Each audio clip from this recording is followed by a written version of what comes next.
All right, here, what's up? 6.5 here, and today we're going to be featuring some really interesting plugins. Well, to me, very, very, very, very, very, very interesting. Like, for instance, this is what compression should be.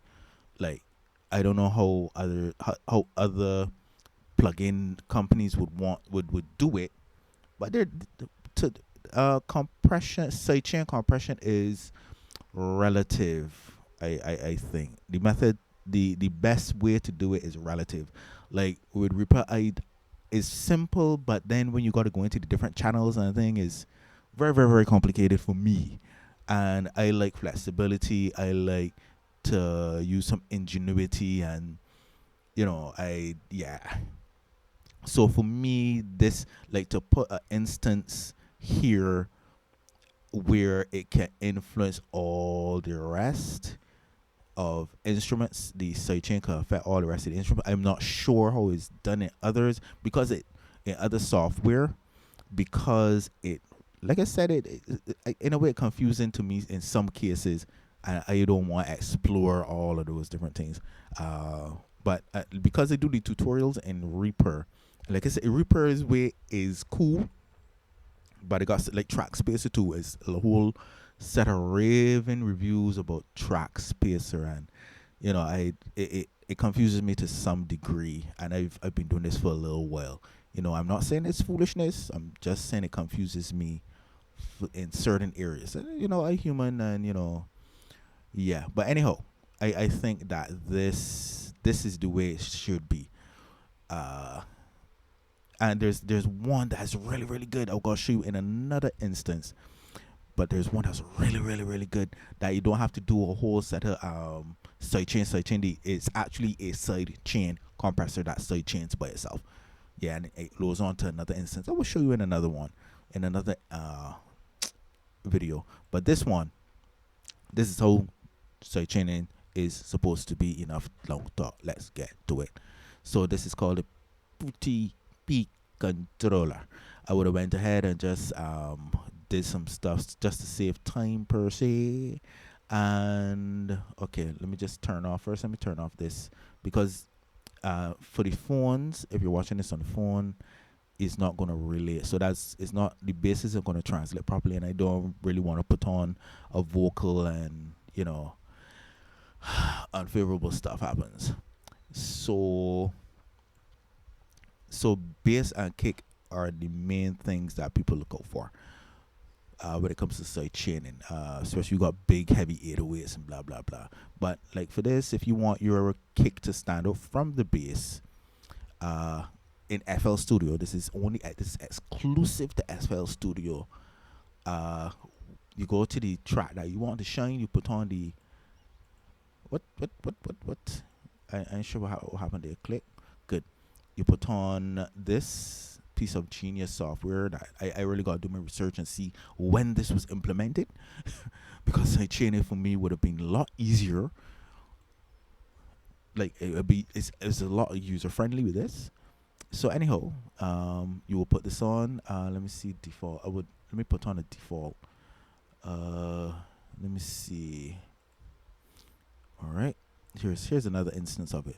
So right, because I would have did some adjustments and stuff to the first one, but this one is by default. This is what it looks like by default, right? Cool. All right. So let me just X this out. Good. And then turn this off, because I don't want this to be influencing anything. Good. So you turn this on, and then you go to the track. This is so exciting. This is the FL Studio. This is one thing that you would have absolutely gotten 157 million times correct. Salutes goes, like, FL Studio has the best in-house plugins. Period.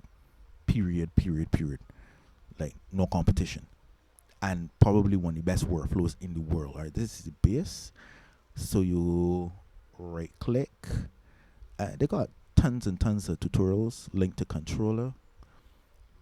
With this here, but to me this is extremely interesting, and it's yeah, revolutionary for me. Go to P control, right? So you have two instances of the P controller. You go to the first one, go to peak, go to input now, bam, press inverted, which is already inverted, and then press accept, right? No, you can play it straight off the bat, but you gotta do some adjusting. So let me play it straight off the bat. Play. Bam. Simple side chaining. Extremely simple side chaining. And yeah, it's just simple side chaining. You ain't gotta do, but there's a couple more steps, but it's more controlled. How more controlled? Check this out.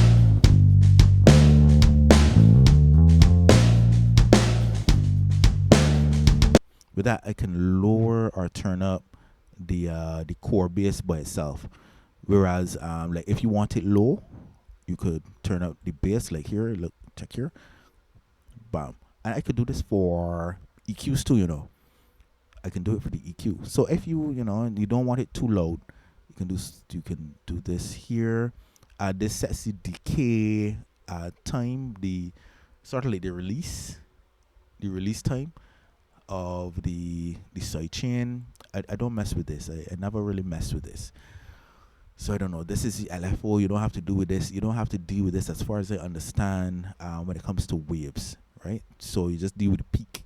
That's sort of with the volume. I can't remember what the volume is. Got the peak amount. Right. So anyhow, so if I lower it down here, let me see. I want to turn off play. Good. Side chain. Now this is extreme. Very, very, very extreme, but I just want to show you what it does. Check this.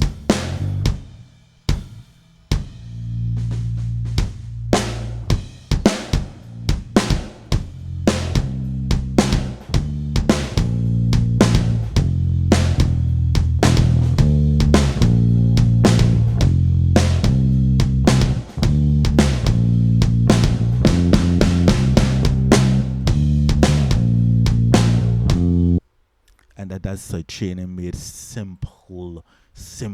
Now, if you want to, I will go a little further. Check. So, bam. I have on this one now, right? This is the second instance, and I want the kick. Say I want the kick. No. Say, let me see. Isn't that logical?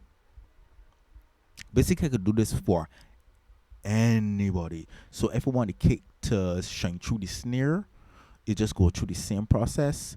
Say click, right click, link to controller, go to the second instance, peak, bam, invert, accept, and it's going to do the exact same thing, and you can set it however you want to set it, and it's going to, watch this, bam, show and tell.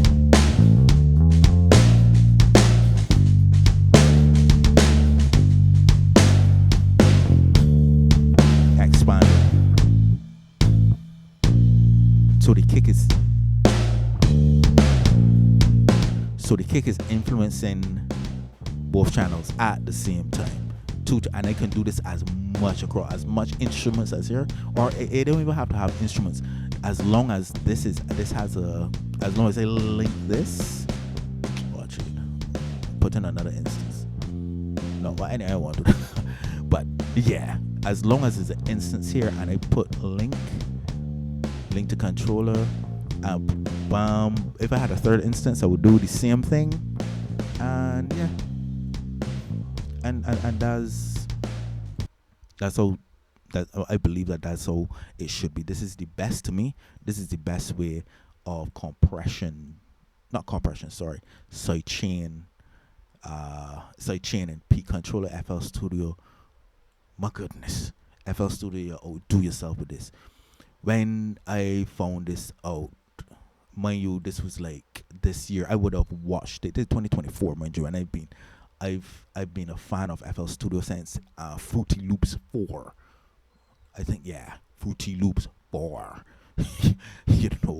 So yeah, so this is very innovative. That's the word from the beginning. It's one of the most innovative plugins I've ever come across. The innovative way of side chaining. So keep it up, FL Studio. This is great. I just wanted to show people that there is another way you could side chain. So if you know how to work it in your flow, say you don't like the side chaining, or you think the side chaining is too limited for your DAW, if you want and do some hyper mixing or hybrid mixing.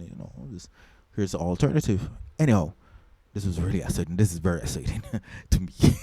As I love software and I love um, exploring the different ways you could use software. So anyhow, if this has given you any value at all and has helped you in any way in your mixing career or your mixing journey, any value at all, and you want to see more videos, like, subscribe, follow, man, and yeah, and you will see the next video because they have some really good software that I would like to showcase here. Not any reviews. It's just like, yeah, this is really good stuff, and I'm showing you, or showing other people that are interested in this stuff. Anyhow, so like, subscribe, follow, and yeah, see you in the next video. 6.5 out.